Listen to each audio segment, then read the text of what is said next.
Alright, good afternoon everybody. I haven't done a video in a while, but we're outside actually, in the lovely, shiny, somewhat cloudy state of South Carolina. Anyway, yes, Geeetech. See the box? I don't normally do unboxings, but in this case I just wanted to show you something before I got into the prints. So the review for today is for their Royal Blue Silky Filament, PLA. But before I show you what I printed, so you can see how well it came out, and I really do enjoy using their filament. I've got several ones that are silky. I have a couple that they call metallic, which kind of seems like silky to me, but that's okay. Anyway, quick unboxing. I just wanted to show you how it's packaged because that's kind of important, and that it's, definitely vacuum packed. You can tell that. And it's got the silica desiccant packet inside, so that's a good thing. Oh look, I didn't even notice it. So now it comes with a baggie afterwards too, so when you take that out of the bag you can put it in the other bag. I didn't even realize that until just now. How special is that? Alright, now always helps to open the right end of the box. These are things that I printed. Now before I do the other ones, this one, just so you know, this is one of their other filaments. It's but it's just as good. I really like it. I made this case for this. This was during the hurricane. So I made these modules later, so I would have them. So 12 volts in, charge ports for your camera. Nice case, came out pretty good. Anyway, thought I'd share that. That was with one of the other filaments. So this is the filament that I'm reviewing, and this is one of the things. This is for an antenna I'm making. It's called a Slim Jim antenna. This is going to go in the top of the PVC pipe. But anyway, so you know what I mean? It's just very shiny. No artifacts really at all, except for the crease, which is normal. That's a 3D printing thing. And I have it set to just show up in one spot. I don't have it scattered around the print like some people do.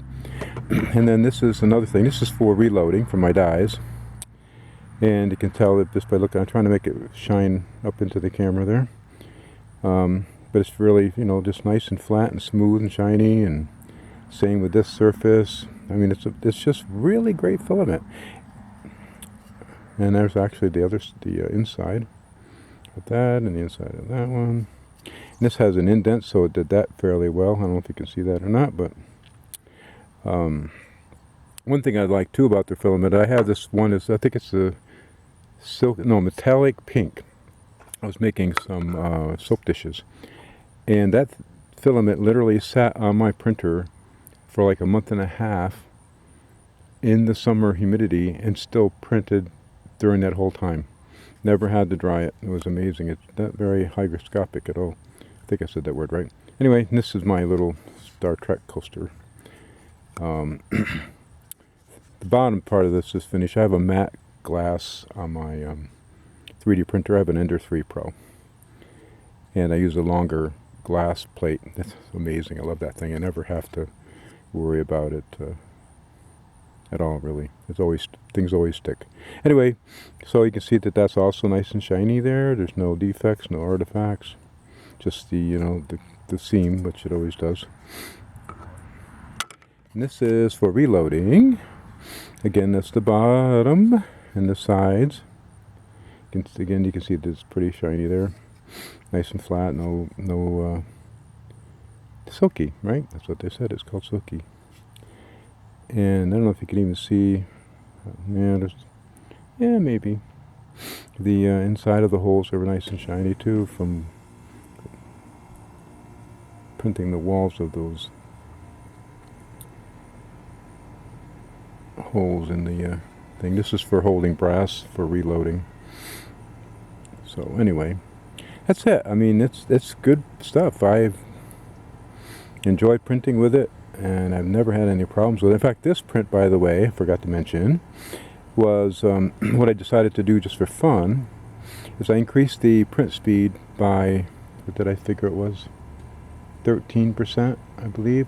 Went from 50 millimeters per second to 60 millimeters per second. And then the infill went from 25 millimeters per second to 30 millimeters per second. and it came out fine. Oh, and I increased the temperature a couple degrees Celsius also, because if you're printing fast, you got to make sure that the filament can ooze out of the nozzle fast enough to keep up with it. So I bumped it up a couple more degrees, and it came out. I almost think it's better than better than this. I mean, they're both really good, but almost seems like it might be better. But anyway, that's the review, folks. Hope you enjoyed it. I'm not too concerned about subscribe and like and share and all that, but feel free if you'd like to do that. I'll never complain. I had some issues with Google and YouTube a while back with monetization and all that, and so I don't really even care about it much anymore. But I did want to share with y'all and do the review for them. I do get the roll of filament that I use to do the review for free, but that has nothing to do with my results, of course, because I've told them before, and you get an honest review no matter what, whether you like it or not. It doesn't matter, because I will always be honest in my reviews. That's the way you need to be, and they were quite agreeable with that. So y'all have a nice, well, we'll see, this is a weekend, so I guess have a nice weekend, and I might do another video or two in the future, not sure. Thanks for stopping by. Thanks for watching.